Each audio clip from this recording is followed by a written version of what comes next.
नमस्कार, तपाईं हेर्नुहुन्छ एनबी न्यूज। म हिमन्त अधिकारी।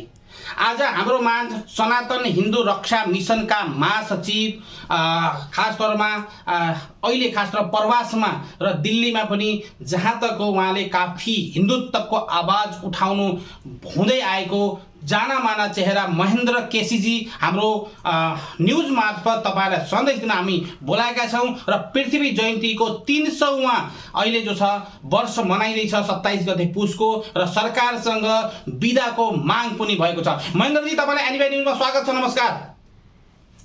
नमस्कार सर। नमस्कार हजुर। महेन्द्रजी, अहिले तपाईँ खास तौरमा स्वदेशमा हुनुहुन्छ र अब पृथ्वी जयन्ती पनि अब आउँदैछ र पृथ्वी जयन्तीको विषयलाई लिएर जो तपाईहरुले माग गर्नुभएको छ कि हामी पृथ्वी जयन्तीको दिन हामीले बिदा पाउनुपर्छ र यो बिदा राख्नुपर्छ र राष्ट्रपिताको दर्जा पृथ्वीनारायण शाहलाई बनाउनुपर्छ भन्ने माग गर्नुभएको छ र तपाईहरुले यो विषयलाई लिएर के माग राख्नु भएको छ हाम्रो जनतामा बताइदिनुस्। एकदम अत्यन्तै मैले सर्वप्रथम एनबीआई न्यूजलाई न्यूजप्रति म हार्दिक आभार व्यक्त गर्न चाहन्छु। साथै हाम्रो संस्था सनातन हिन्दू रक्षा मिशनको म राष्ट्रिय अध्यक्ष एवं भारत नेपाल सनातन हिन्दू एकता परिषदको राष्ट्रिय महासचिवको तर्फबाट अब हामीले मनाउँदै गइरहेको राष्ट्र निर्माता श्री 5 बडा महाराज धीराज पृथ्वीनारायण शाह देव सरकारको 300औं जन्म जयन्तीको अवसरमा सम्पूर्ण देशवासी लगायत सम्पूर्ण विदेशमा हुनुभएका दाजुभाइ दिदीबहिनीहरुमा हार्दिक मंगलमय शुभकामना टक्राउन जान चाहन्छु म। र अर्को कुरा हजुरले विशेष गरी तयारीको बारेमा सोध्नुभयो र बिदाको सम्बन्धमा सोध्नुभयो। अर्को कुरा के छ भने सरकारले बिदा त आफस्याप दिन पर्ने हो, किनकि एउटा बडा महाराज धीराज पृथ्वीनारायण शाह भनेको चाहिँ एउटा चाहिँ कुनै एउटा पार्टीको हैन, कुनै दुईटा पार्टी, यो सम्पूर्ण नेपालीहरुको एउटा चाहिँ साझा वैभव छ पृथ्वीनारायण शाहदेव राष्ट्र निर्माता।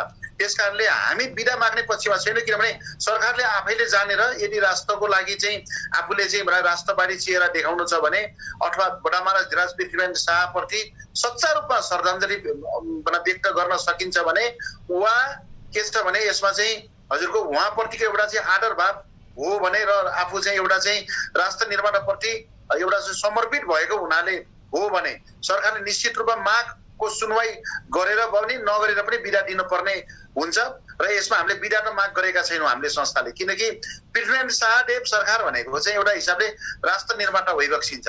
त्यसकारणले उहाँको बिदाको लागि माग गर्नु भन्दा पनि सरकारले आफैले ध्यान दिएर चाहिँ पौष 27 गते राष्ट्रिय एकता दिवसको साथसाथै चाहिँ बिदा सार्वजनिक जुन दिन सक्यो भने उहाँप्रति सच्चा रूपमा श्रद्धाञ्जली हुने थियो।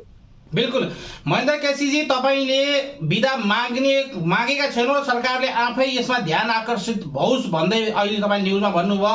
र महेन्द्र केसीजी, अहिले नेपालमा वास्तवमा हिन्दू राष्ट्रको माग भइरहेको छ र दर्जनौं हिन्दू संस्था बनेका छन् र ती एकताबद्ध भएका छैनन्, आफ्नो आफ्नो तरिकाले माग राखिरहेका छन्। यो विषयलाई लिएर भन्नुस् कि नेपाललाई हिन्दू राष्ट्रको जो मागको स्थापनामा भिन्न र जहाँ तक लाग्छ कि धेरै संस्थाहरू हिन्दू राष्ट्रको मागलाई माग गर्दै अलग अलग संस्था बनाउँदै दर्ता गर्दै महासचिव अध्यक्ष हुँ भन्दै हिँडेका छन्। त्यो विषयलाई तपाईले के भन्नुहुन्छ? यसमा चाहिँ अब विभिन्न रूपमा विभाजन त छन् साथीहरू, हिन्दू साथीहरू, राष्ट्र संस्थावादी साथीहरू, र हाम्रो स्पष्ट धारणा र मेरो व्यक्तिगत धारणा पनि के छ भने एउटा विचारले मिल्न सक्ने हो र एउटा भावनाले मिल्न सक्ने हो हिसाबले हैन। तर चाहिँ एउटा चाहिँ अब विचार एउटा छ, भावना भित्री हृदयमा अर्को छ भनेपछि त्यसले हामी मिल्न सकिन्न। त्यस हुनाले अहिले अब विभिन्न क्षेत्रमा विभिन्न विभाजित भइरहेका छन् राष्ट्र संस्थावादी हिन्दूवादीहरू। यो बहुत दुःखको कुरा हो र समय पनि यस्तो आइसकेको छ कि अब छिटोभन्दा छिटो एउटा चाहिँ असल शक्ति, असल मित्र र एउटा भक्ति भावले जुन लागेकाहरू, एउटा विचारले लागेका, सिद्धान्तले लागेकाहरू बीचमा चाहिँ छिटोभन्दा छिटो एकता हुनेछ भन्ने कुरामा हामी आशावादी गरिरहेका छौं।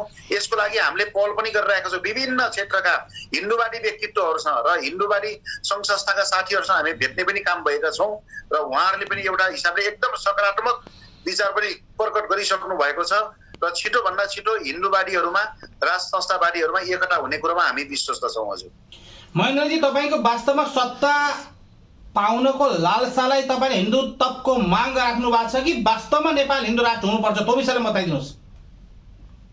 एक्ज्याक्टली हजुरले एकदम सही कुरा भन्नुभयो। किनभने हामी त हृदयदेखि नै, किनभने तन मन धन लाएर हामी चाहिँ भारतदेखि नेपाल हुँदै हामी काम गरिरहेका छौँ हिन्दू राष्ट्रको लागि, राज संस्था पुनर्स्थापनाको लागि। किनभने हामी कुनै पनि पदमा छैनौँ, सरकारी पदमा पनि नभएको कारणले पनि, र कुनै पनि हामी लालचीमा नलागेको कारण एउटा मन हो, हाम्रो विचार हो। र हामीले के पनि भन्न चाहन्छौँ भने एउटा मनले विचारले लागौँ, किनभने देखावटी रूपमा कसैले पनि नलागौँ। यदि देखावटी रूपमा कोही लाग्नु भएछ भने साथीहरू, उहाँहरूलाई हामीले पहिलादेखि नै बाई बाई भन्छौँ। किनभने यो देखावटी रूपमा चाहिँ हाम्रो देशमा धेरै रूपमा विकृति आइसकेको छ। त्यसकारण सच्चा मन, सच्चा हृदय र पवित्र आत्मा लिएर जुन एउटा आस्था बोकेका छन्, जुन बोकिरहनु भएको साथीहरू हुनुहुन्छ, तमाम राष्ट्रवादी साथीहरू हुनुहुन्छ, हिन्दूवादी साथीहरू हुनुहुन्छ, उहाँहरूमा म चाहिँ एकताको लागि हार्दिक आह्वान गर्न चाहन्छु। यो राष्ट्रिय एकता दिवसको अवसरमा पनि उहाँहरूलाई म आग्रह गर्न चाहन्छु। अहिले भारतमा जसरी भारत और नेपालको मैत्री सम्बन्धको विषयलाई पनि, खास तौरमा भारत और नेपालमा हिन्दू राष्ट्रको माग भारतमा पनि भइरहेको छ। कई संस्था छन् जो हिन्दू राष्ट्र माग गरेका छन् र नेपालले पनि माग गरेको छ। तपाईँ दुईटैको समन्वय के कस्तो छ त्यो विषयमा बताइदिनुहोस्।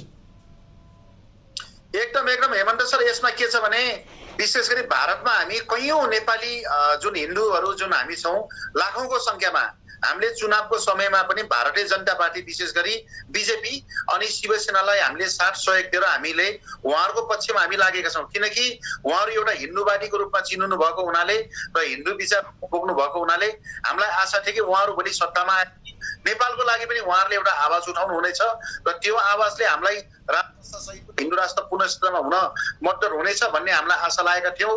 र हामी पनि, मैले अस्ति पनि केही रूपमा चाहिँ मैले अभिव्यक्ति पनि दिइसकेको थिएँ। छिटोभन्दा छिटो हामी चाहिँ भारतको राजधानी दिल्ली आउँदैछौँ। दिल्लीमा हामी प्रधानमन्त्रीसँग नै भेट्छौँ यो विषयमा, प्रधानमन्त्री सम्माननीय नरेन्द्र मोदीजीसँग। यसै गरी शिवसेनाका अहिलेका प्रमुख हुनुहुन्छ र माननीय चाहिँ महाराष्ट्रका चाहिँ हजुरको मुख्यमन्त्री हुनुहुन्छ उद्धव ठाकरेजीसँग हामी भेट्नेवाला छौँ। किनकि उहाँहरूलाई हामीले चुनावमा एउटा चाहिँ हामी मन वचन कर्मका साथ हिन्दुत्व विचारधाराको कारणले उहाँहरूसँग आबद्ध भएर हामी चाहिँ चुनावमा उहाँहरूलाई साथ सहयोग दिएका थियौँ। अब पनि नेपालको परिवेशमा हजुरहरूको साथ सहयोग चाहिन पर्छ। एउटा राजनैतिक हस्तक्षेप भन्दा पनि एउटा चाहिँ धर्म बचाउनको लागि र नेपालको एउटा पहिचान बचाउनको लागि, वैदिक सनातन धर्मको जननी नेपाल हो र त्यसको साथसाथै एउटा राज संस्था सहितको हिन्दू राष्ट्र पुनर्स्थापना गर्नको लागि हजुरहरूको सहयोग साथ हिन्दूको हिसाबले चाहिँ हुनपर्छ भन्ने कुरामा हामी छिटोभन्दा छिटो हामी नयाँ दिल्लीमा र बम्बईमा पनि जान गइरहेका छौँ। महेन्द्रजी, वास्तवमा नेपाल एउटा ऋषि मुनिको तपोभूमि भनेर माग गरिन्छ या मानिन्छ भने यो हिन्दुत्वको माग गर्ने अवस्था किन आयो? त्यहाँ इसाई अथवा मुस्लिमीकरणको जो बढावा भयो, यो के कसरी भयो र अहिले हिन्दुत्वको माग गर्ने अवस्था आयो त्यो विषयलाई बताइदिनुहोस्। यसमा के छ भने विशेष गरी अब हजुरले अत्यन्तै अहिले सान्दर्भिक कुरा उठाउनु भयो र नेपालमा हजुरको 80% करिब 85% भन्दा बढी चाहिँ हजुरको वैदिक सनातन धर्ममाथि चाहिँ आस्था राख्ने चाहिँ भन्दा विभिन्न सम्प्रदायहरू हुन्छ। त्यसमा हिन्दू मात्र नभइकन जैन पनि हुनुहुन्छ, किराँत पनि हुनुहुन्छ, बुद्धिस्ट पनि हुनुहुन्छ, उहाँहरू चाहिँ सिख पनि हुनुहुन्छ है। 85% भन्दा बढी हामी त्यो संख्यामा छौँ। तर अहिले बिचमा अर्को विभिन्न किसिमको एउटा कुरा भन्नु पर्दाखेरि, विगतका कुरालाई अलिकति जोडेर भन्नु पर्दाखेरि जुन 62-63 को आन्दोलनमा यो कठिन आन्दोलन सञ्चालन गरियो, त्यो आन्दोलनले के थियो भने एउटा हिसाबले जनताको जनजीविकाको लागि थिएन, एउटा रोजीरोटीको थिएन। जनताले चाहेका थिए एउटा रोजीरोटीको लागि, सुशासनको लागि चाहेका थिए, तर त्यो अनुसार हुन सकेन। तर त्यो आन्दोलन मार्फत यस्तो गराइयो कि नेपालमा एउटा पहिचानको रूपमा विश्वको एउटा ठुलो एउटा चाहिँ आस्थाको रूपमा रहेको राज संस्था सहितको हिन्दू राष्ट्रलाई मेटाउने काम भयो। चाहिँ एउटा आफ्नो चाहिँ एउटा चाहिँ जनमतको कठोर विपरीत अहिले पनि अधिकांश व्यक्तिहरूले भनिराख्नु भएको छ नेपालमा राज संस्था सहितको हिन्दू राष्ट्र हुनुपर्छ भनेर। त्यसमा अहिले पनि राजनीतिक दलले यो विषयमा स्पष्ट किसिमले जनतालाई बुझाउन सक्नु भएको छैन। उहाँहरूले किन हिन्दू राष्ट्र हटाइयो, किन राज संस्था हटाइयो भन्ने कुरा उहाँहरूले अझसम्म स्पष्ट रूपमा बुझाउन सक्नु भएको छैन र जनताको मतबाट र जनताको एउटा चाहिँ हजुरको बलबाटै नेपालमा छिटोभन्दा छिटो राजा सहितको हिन्दू राष्ट्र पुनर्स्थापना हुनेछ भन्ने कुरा हामी आशा लिएर बसेका छौँ। तर महेन्द्रजी, राजा त सबै धर्मका छन् नि, चाहे इसाई हुन्, चाहे मुस्लिम हुन्, चाहे हिन्दू हुन्, चाहे जैन हुन्, सिख हुन् या बौद्धिस्ट हुन्, सबैका राजा हुन् नि, सबै धर्मका राजा हुन् नि। यसमा के छ भने विशेष गरी अब हजुरलाई मैले के पनि जानकारी गराउन चाहन्छु भने जुन राजालाई हामीले एउटा विश्वको एउटा हिन्दूको हृदय सम्राट को रूपमा हामीले लिएका छौँ नेपालको राजालाई, र त्यसमा के छ भने अहिलेसम्म कुनै पनि धर्म सम्प्रदायको व्यक्तिहरू, समुदायहरू, सम्प्रदायहरूले अहिलेसम्म कुनै पनि कठिनाइहरू, बाधा अर्चन भोगेको इतिहास छैन। किनभने मुसलमानले पनि आफ्नो धर्म अनुसार चाहिँ मनाइराख्नु भएको छ, अब इसाईले पनि आफ्नो किसिमले होला, अब अरू चाहिँ धर्मावलम्बीहरूले मनाइराख्नु। तर नेपालमा एउटा बाहुल्यता एउटा चाहिँ हिन्दूको भएको हुनाले त्यसको साथसाथै नेपाल वैदिक सनातन कालदेखि नै एउटा चाहिँ तपोभूमि देवभूमि भएको हुनाले पनि राजालाई हामी हिन्दू सम्राटको रूपमा मान्दै आएका हौँ। र त्यसमाथि पनि राजा हिन्दू सम्राट हुँदैमा बुद्धिस्टमाथि एउटा भनौँ न अब अर्कै र एउटा कृष्ण अर्कै व्यवहार र अर्को अरू धर्म विभिन्न किराँतहरूमा अर्कै व्यवहार भएको छैन। राजा सबैका साझा भनेको यसै कारणले। र यहाँ त अरू अब एउटा कुरा के छ, सच्चा मुसलमान, सच्चा इसाईले पनि राजा सहितको हिन्दू राष्ट्र चाहिरहेका छन्। बिल्कुल। अहिले तपाईँको माग यो हो कि जहाँ तक हो राजै भए नै हिन्दू राष्ट्र हुने हो कि या प्रधान लोकतन्त्रमा पनि हिन्दू राष्ट्र माग गर्न सकिन्छ र हिन्दू राष्ट्र बन्छ? यसमा यस्तो छ सर, एउटा पहिचान हाम्रो भनेको के छ भने विशेष गरी राष्ट्र संस्था सहितको हिन्दू राष्ट्र हाम्रो नेपालको ठुलो पहिचान हो। विश्वमा एउटा मात्र पहिचान हो कि हाम्रो चाहिँ एउटा हिसाबले राष्ट्र संस्था सहितको हिन्दू राष्ट्र। त्यसको लागि पनि राजा आवश्यकता छ अभिभावकको रूपमा र राजा संरक्षणको रूपमा आवश्यकता छ। र नेपालको राजा अब अहिले वर्तमान ज्ञानेन्द्र सरकार भइबक्सिन्छ, उहाँ सिर्फ नेपालीको लागि मात्र होइन, नेपालमा भएका हिन्दूको लागि मात्र होइन, संसारभर रहेका अरबौं करोडौं हिन्दूहरूको चाहिँ एउटा चाहिँ उहाँ हिन्दू सम्राट भइबक्सिन्छ। यसैको लागि पनि केही महिना पहिला मात्र हजुरहरूलाई त जानकारी छँदैछ, भारतको यो हरिद्वार, यो पवित्र भूमि हरिद्वारमा कुम्भ मेलामा पनि राजा ज्ञानेन्द्रलाई एउटा चाहिँ त्यहाँ अभिषेक पनि गराइएको थियो, रथारोहण पनि गरिएको थियो, एउटा किनभने नेपालको राजाको रूपमा मात्र होइन, हिन्दू सम्राटको लागि। र त्यसै गरी 2 वर्ष पहिले पनि जगन्नाथपुरीमा एउटा चाहिँ ठुलो एउटा चाहिँ भन्नाले गद्दी आरोहण पनि कार्यक्रम भएको थियो त्यहाँ नेपालको राजा ज्ञानेन्द्र सरकारलाई। त्यो भनेको एउटा हिन्दूमाथिको आस्था हो। र त्यसकारणले मैले नेपालको हिन्दूको लागि मात्र राजा ज्ञानेन्द्र होइन, विश्वभरि रहेका चाहिँ तमाम सनातनी हिन्दूहरूको एउटा सम्राट भइबक्सिन्छ, हिन्दू नरेश भइबक्सिन्छ राजा। त्यसकारणले हामी भन्न चाहन्छौँ कि नेपालको लागि मात्र नभइकन हामी सबै संसारभर छरिएर रहेका एउटा सनातनी हिन्दूहरूका जुन हृदय सम्राट, हिन्दू सम्राट राजा भइबक्सिन्छ, राजा ज्ञानेन्द्र। बिल्कुल। महेन्द्रजी, तपाईँ भारतको नयाँ दिल्लीमा बस्नुभयो र तमाम राजनीतिक दल पनि भारतको नयाँ दिल्लीबाट केही न केही दलबाट आबद्ध छन् र प्रवासीहरूको समस्या तपाईँहरूले उठाएको मैले देख्दिनँ। तपाईँ हिन्दू राष्ट्र बोक्नु भएको छ भने अर्को आफ्नो पार्टीगतको प्रचार गर्छन् र पार्टीगतमै काम गरेका छन्। प्रवासीहरूका धेरै गुनासाहरू छन्, धेरै समस्याहरू छन्, त्यतापट्टि कसैको पनि ध्यान आकर्षण हुँदैन। तपाईँको के भनाइ छ यो विषयलाई लिएर? सरले हेमन्त सरले एकदम राम्रो एउटा प्रश्न उठाउनु भयो।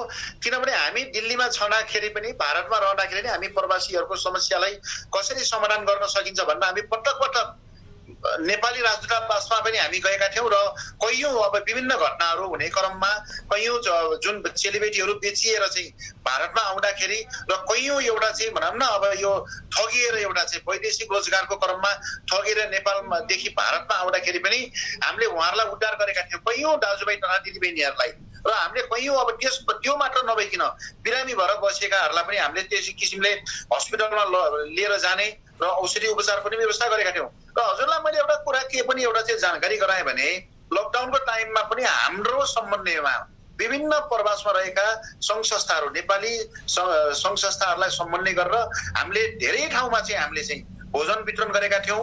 र यसै गरी विभिन्न उत्सवहरूमा, विभिन्न चाडपर्वहरूमा हामीले विशेष गरी प्रवासी नेपालीमा लाई मात्र नभइकन चाहिँ अन्य जात जाति धर्म समुदायको मान्छेहरूलाई पनि हामीले चाहिँ एउटा चाहिँ विभिन्न कपडाहरू वितरण गरेका थियौँ, ठाउँ ठाउँमा औषधि पनि वितरण गरेका थियौँ हामीले, र त्यसै गरी कम्बल पनि वितरण गरेका थियौँ हामीले।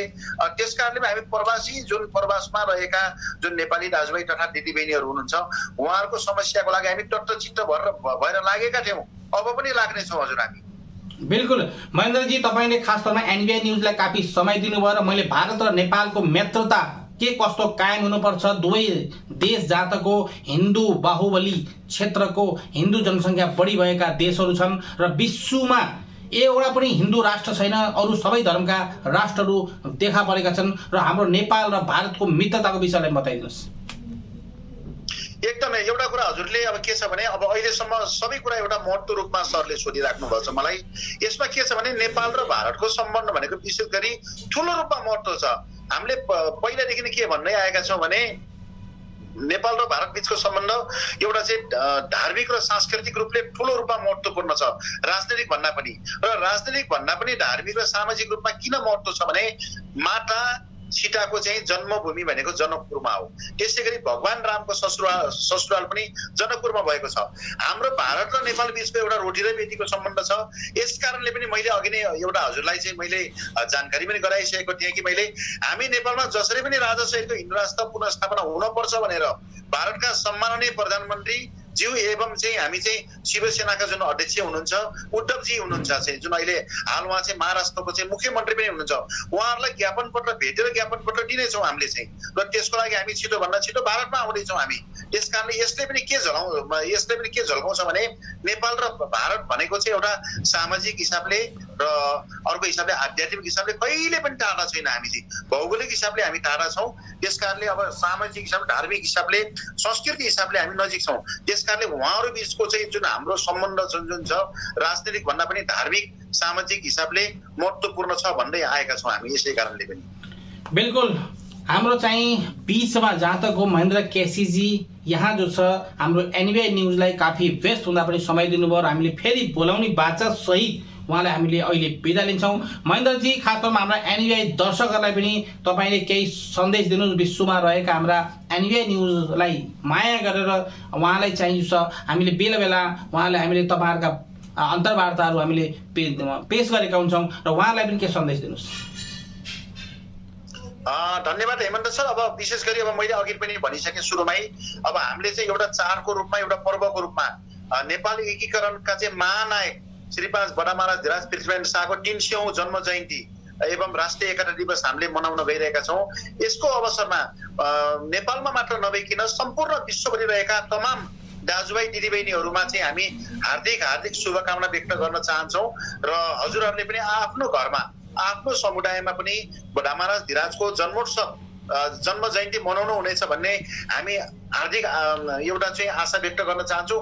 मनाउनु होला, किनकि जुन हामीले चाहिँ आफ्नो राष्ट्र निर्माताको चाहिँ जन्म जयन्तीलाई हामीले मनाउन सकेनौँ भनेपछि भोलि गएर भावी सन्ततिहरूबाट पनि हामी ढिकारिनु पर्ने हुन्छ। त्यसकारणले पृथ्वीनारायण शाहको एउटा चाहिँ हामी जन्म जयन्ती मनाउँ मानेर आफ्नो विचारधारा, आफ्नो राजनीतिक आस्था जेसुकै भए तापनि एउटा राष्ट्र निर्माता, एउटा राष्ट्र पिता भएको हुनाले हामी मनाउँ आफ्नो हिसाबले।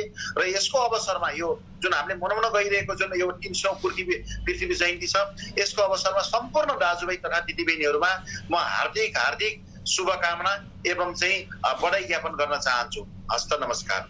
यहाँ हुनुहुन्थ्यो महेन्द्र केसी र हामीले फेरि उहाँलाई बोलाउने बाचा अहिले बिदा लिन्छौँ। हस्त नमस्कार।